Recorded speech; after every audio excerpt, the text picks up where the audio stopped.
ফজরের আজানের পর একটি দোয়া 40 বার পড়ুন, আল্লাহ তাআলা আপনাকে গুপ্ত ধন দান করবে, এমন সম্পদ এমন ধন দান করবে যা আপনি কখনো কল্পনা করতে পারবেন না। সুবহানাল্লাহি ওয়া বিহামদি। ভাই আমার, মা বোনদেরকে বলছি, ভাইদেরকে বলছি, খেয়াল করে শুনুন। ফজরের আজানের পর আপনি একটি দোয়া 40 বার পড়ুন। ফজরের আজানের পর একটি দোয়া 40 বার পড়ুন, আল্লাহ তাআলা আপনাকে এমন গুপ্ত ধন দান করবে, এমন ধন সম্পদ দান করবে যা আপনি কখনো কল্পনাও করতে পারেন না। সুবহানাল্লাহি ওয়া বিহামদি। ভাই আমার, মা বোনদেরকে বলছি, ভাইদেরকে বলছি, শুনুন। মাত্র একটি দোয়া, মাত্র একটি দোয়া আপনি 40 বার পড়বেন। মাত্র একটি দোয়া 40 বার পড়লে আল্লাহ তাআলা আপনাকে গুপ্ত ধন দান করবে, এমন সম্পদ দান করবে যে সম্পদের আপনি কল্পনাও করতে পারেন না, যে সম্পদ আপনি কল্পনা করতে পারেন না। এমন সম্পদ আল্লাহ তাআলা আপনাকে দান করবে, এমন অটল সম্পদ আল্লাহ আপনাকে দান করবেন।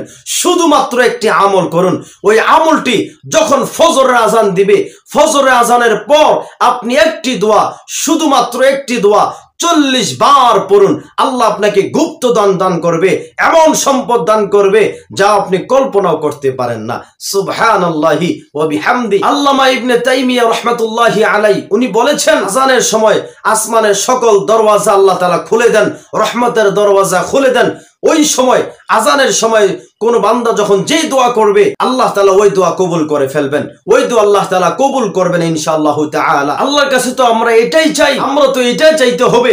এমন সম্পদ চাই না যে সম্পদে আল্লাহকে ভুলে যাব, এমন সম্পদ চাই না যে সম্পদে নবীরকে ভুলে যাব, আল্লাহর হাবিবকে ভুলে যাব। এমন সম্পদ চাই না নামাজ পড়বো না, নামাজকে ভুলে যাব। এমন সম্পদ চাই না যে সম্পদে শুধু দুনিয়ায় রাখবে, দুনিয়ামুখী রাখবে, দুনিয়ামুখী রাখবে। এমন সম্পদ আমি আল্লাহর কাছে চাই না। আমরাও আল্লাহর কাছে এমন সম্পদ চাবো না যে সম্পদে আমার দুনিয়া দুনিয়া দুনিয়া করতে থাকবো, আমার আখিরাত নষ্ট হয়ে যাবে। আল্লাহর কাছে এটাই প্রার্থনা করবেন, আল্লাহ এমন সম্পদ আমি আপনার কাছে চাই না, এমন সম্পদ আমরা আপনার কাছে চাই না যে সম্পদে আপনাকে ভুলে যাব, যে সম্পদে আপনার হাবিবকে ভুলে যাব, যে সম্পদকে নামাজকে ভুলে যাব, যে সম্পদকে ইসলাম এটা ভুলে যাব, যে সম্পদকে আমার আখিরাতকে ভুলে যাব, শুধু দুনিয়া দুনিয়ামুখী হয়ে থাকবো। এমন সম্পদ আমি আল্লাহ আপনার কাছে চাই না, আমরা আপনার কাছে এমন সম্পদ চাই না। এমন সম্পদ চাই যে সম্পদ পাওয়ার পর দুনিয়াতে একটু সুন্দর করে চলে, আপনার ইবাদত, আপনার গোলামি, দাসত্ব, বন্দেগী করে যেন কবর পর্যন্ত যাইতে পারি। আল্লাহ এমন সম্পদ চাই। এমন সম্পদ দিয়েন না যে সম্পদে আপনাকে ভুলে যাব, আখিরাতকে ভুলে যাব। এমন সম্পদ আমাদেরকে দিয়েন না। এমন সম্পদ দেন আল্লাহ যে সম্পদে সুন্দর করে দুনিয়াতে বসবাস করে আপনার ইবাদত, গোলামি, দাসত্ব, বন্দেগী করে যেন কবর পর্যন্ত যাইতে পারি। অতএব ভাই আমার, বোনদেরকে বলছিলাম, ফজরের আজানের পর, ফজরের আজানের পর আপনি যদি একটি দোয়া 40 বার পড়েন, ইনশাআল্লাহ আল্লাহ তাআলা আপনাকে এমন সম্পদ দান করবে, এমন সম্পদ দান করবে যা আপনি কখনো কল্পনাও করতে পারেন না, যা আপনি কখনো কল্পনা করতে পারেন না। একটি মাত্র দোয়া 40 বার পড়বেন।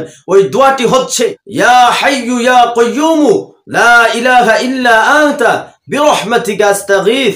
আমি আবারও বলছি, ইয়া হাইয়ু ইয়া কাইয়ুমু লা ইলাহা ইল্লা আনতা বিরহমাতিকা আস্তাগীথ। আমি আবারও বলছি, খেয়াল করে শুনুন, ইয়া হাইয়ু ইয়া কাইয়ুমু লা ইলাহা ইল্লা আনতা বিরহমাতিকা আস্তাগীথ। এই দোয়াটি যদি আপনি ফজরের আজানের পর 40 বার পড়তে পারেন, ইনশাআল্লাহ সুম্মা ইনশাআল্লাহ আল্লাহ তাআলা আপনাকে এমন সম্পদ দান করবে, এমন গুপ্ত ধন দান করবে যা আপনি কখনো কল্পনাও করতে পারেন না, যা আপনি কখনো ধারণাও করতে পারেন না।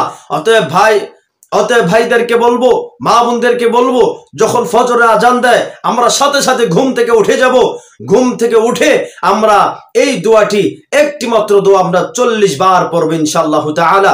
এই দোয়াটি পড়লে আল্লাহ তাআলা আপনাকে, আমাকে অটল সম্পদ দান করবে, এমন সম্পদ দান করবে যা আপনি আমি কল্পনা করতে পারবো না। দোয়াটি হচ্ছে, ইয়া হাইয়ু ইয়া কাইয়ুমু লা ইলাহা ইল্লা আনতা বিরহমাতিকা আস্তাগীথ। আবারও বলছি, ইয়া হাইয়ু ইয়া কাইয়ুমু লা ইলাহা ইল্লা আনতা বিরহমাতিকা আস্তাগীথ। এই দোয়াটি আপনি ফজরে আজানের পর আপনি 40 বার পড়বেন ইনশাআল্লাহ। এই 40 বার পড়লে আল্লাহ তাআলা আপনাকে গুপ্তধন দান করবে, এমন সম্পদ দান করবে যা আপনি কখনো কল্পনাও করতে পারেন না।